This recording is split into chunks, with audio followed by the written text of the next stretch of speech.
बताइएगा तुम्हें क्या।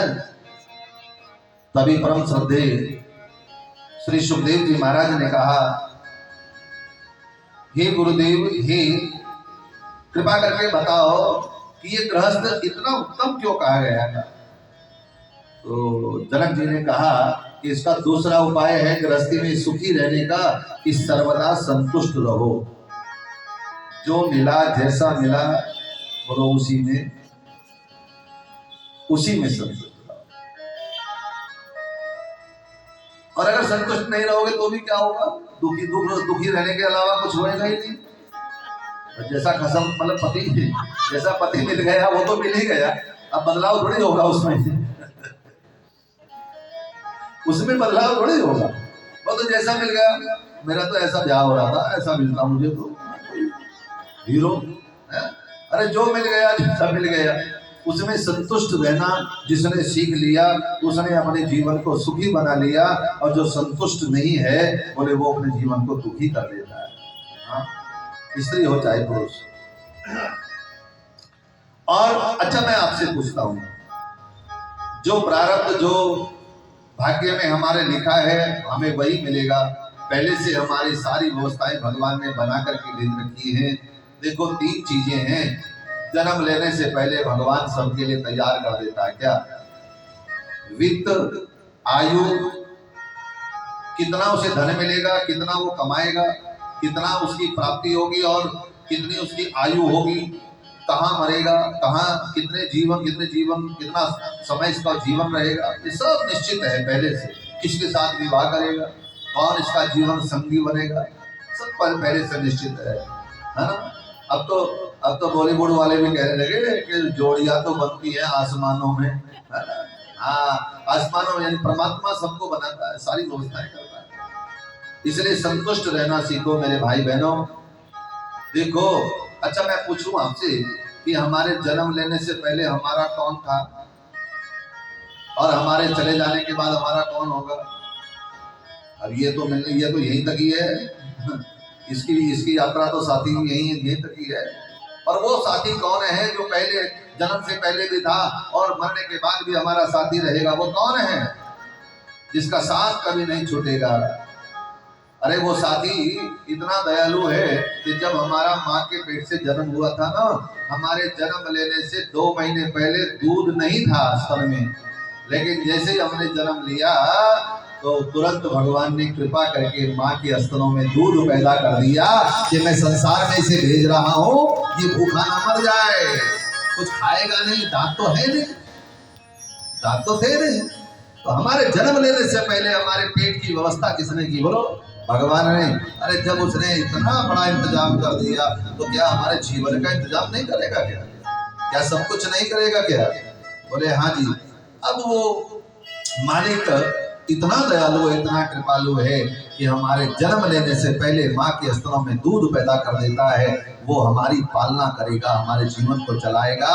इसलिए भक्त को सदा संतुष्ट रहना चाहिए। अगर नहीं रहेंगे तो क्या होगा शशि बहन? अगर संतुष्ट नहीं रहेंगे तो क्या होगा? बोले ये असंतुष्टि ही हमारे मानसिक रोगों का कारण बन जाएगी। क्या? मानसिक रोगों का एक डॉक्टर नहीं है कोई। फोकट में बोर्ड लगा करके डॉक्टर बैठ जाता है कि मानसिक रोगों का इलाज किया जाए। मानसिक रोगों का इलाज किसी पे नहीं है साहब, कहीं नहीं है दुनिया में। और मानसिक रोग बने कैसे? बोले असंतुष्टि के कारण। ये कम है, बोलो क्या कहोगे? ये कम है, ये कम है, ये मिल गया, ये भी कम है, तो यो मिल गया ये भी कम है। अरे जो भी मिल गया वो भी थोड़ा है। बोलो, ये भी मिल गया तो भी थोड़ा है, कोठी मिल गई तो भी थोड़ा है। अरे भाई संसार भी मिल जाए तो भी, बोलो जोर से, संसार मिल जाए तो भी क्यों? क्योंकि संसार ही थोड़ा है, संसार ही थोड़ा है। सारा संसार मिल जाए तो भी थोड़ा है। और जब थोड़ा थोड़ा थोड़ा संसार मिलने के बाद भी थोड़ा ही रहेगा तो संतुष्टि तो मिलने वाली है नहीं। इसलिए इसके बाद पूछो पूरा कौन है? पूरा कौन है? पूरा है परमात्मा। पूर्णमदः पूर्णमिदं पूर्णात् पूर्णमुदच्यते पूर्णस्य पूर्णमादाय पूर्णमेवावशिष्यते। पूरा कौन है? पूरा परमात्मा है। अरे पूर्ण से जब तक नहीं मिलोगे तब तक दुखी असंतुष्टि ही रहेंगे। जब पूर्ण से मिल जाएंगे तो पूर्ण संतुष्टि मिलती चली जाएगी साहब, फिर कभी मानसिक रोगी नहीं होंगे। तो सब असंतुष्टि हमारे मानसिक रोगों का कारण है। अच्छा बताओ, ऐसा कौन है? आप लोग सोच रहे हैं ये मिल गया तो भी, मिल जाए तो भी सुखी होंगे, ये मिल जाए तो भी। बताओ अच्छा, संसार में निहारो, ओ बहना संसार में निहारो, पूछो कौन सुखी है? आज एक वाला भी रो रहा है, जिसके पास एक है वो भी रो रहा है, और जो करोड़ वाला है वो भी रो रहा है। एक वाला इसलिए रो रहा है कि करोड़ मिल जाए, करोड़ वाला इसलिए रो रहा है कि ईडी का छापा ना पड़ जाए। ईडी कहीं ऐसा ना हो इनकम टैक्स वाले आटम के, तो वो ये सोच रहा है कि कैसे मैं इनसे छुटकारा पाऊं। कहने का तात्पर्य यह कि एक इसलिए रो रहा है कि मेरा ट्रांसफर नहीं हो रहा है, एक इसलिए रो रहा है मेरा ट्रांसफर क्यों हो गया, मैं तो रुड़की में रहता है। एक इसलिए रो रहा है मेरी नौकरी नहीं लगी, और एक इसलिए रो रहा है मेरी नौकरी तो लगी पर छोटी लगी थी, बड़ी होनी चाहिए थी, कोई बड़ी पोस्ट होनी चाहिए थी, है? बोलो, सब रो रहे हैं, ए टू जेड सब असंतोष में, असंतुष्टि में जी रहा है मानव। छोटी दुकान, एक इसलिए रो रहा है मुझे दुकान नहीं, तो मैं दुकान कर लेता अगर मेरे पिताजी छोटी दुकान लेके दे देते, है? एक इसलिए रो रहा है दुकान लेके तो दी पर छोटी दी, बड़ी होनी चाहिए थी। एक बड़े मकान छोटे मकान में ब्याह करके चली गई, बोले बता कुछ है भी, वो क्या देखा मेरे बाप ने, छोटा सा तो मकान ही इनका। और गलती से बड़ी में चली गई, उससे पूछो, वो कहेगी अजी बता इतना बड़ा मकान है, मैं तो पोछा लगाते लगाते थक जाऊँ, और इतना बड़ा मकान क्या जरूरत थी। लो अच्छा संतुष्ट है आदमी? कहीं कुछ भी मिल जाए संतुष्ट है? बोलो, वो तो जो है असंतुष्ट ही है। इंसान जिससे भी मिलो, बोलो वो असंतुष्टि के कारण दुखी मिलेगा। मेरे प्यारे भाई बहनों, ये जनक जी महाराज का ये उपदेश हमारे जीवन में उतरे और हम इस बात का ज्ञान प्राप्त हो गया कि असंतुष्टि ही हमारे मानसिक रोगों का कारण है। जो मिला, जैसा मिला, जब मिला, जहां मिला, उसे ही स्वीकार करते चलो, बस तुम सुखी होते चले जाओगे।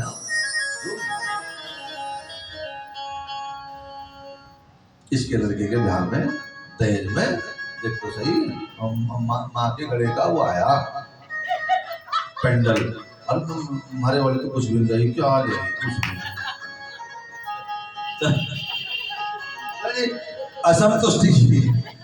असंतुष्टि। हाँ, कहने का तात्पर्य ये है कि ऐसा नहीं होना चाहिए।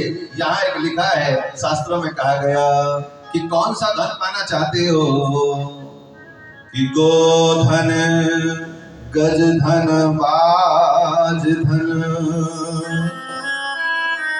और रतन धन खान, जब आवे संतोष धन,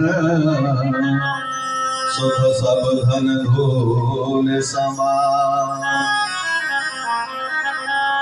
अरे भाई, गौ भी धन है, हाथी भी धन है, घोड़ा भी धन है, महल भी धन है, पुत्र भी धन है, पर सबसे बड़ा धन तो क्या है? सबसे बड़ा धन तो संतोष है।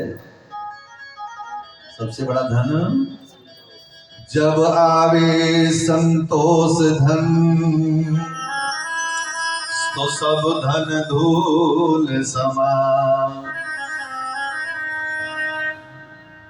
मन को इधर लगाओगे शांति मिलेगी, और इधर लगाओगे तो क्रांति मिलेगी। हाँ, बहू ने आज गलती से मटर पनीर बना दिया, और मटर पनीर तो खाती नहीं है,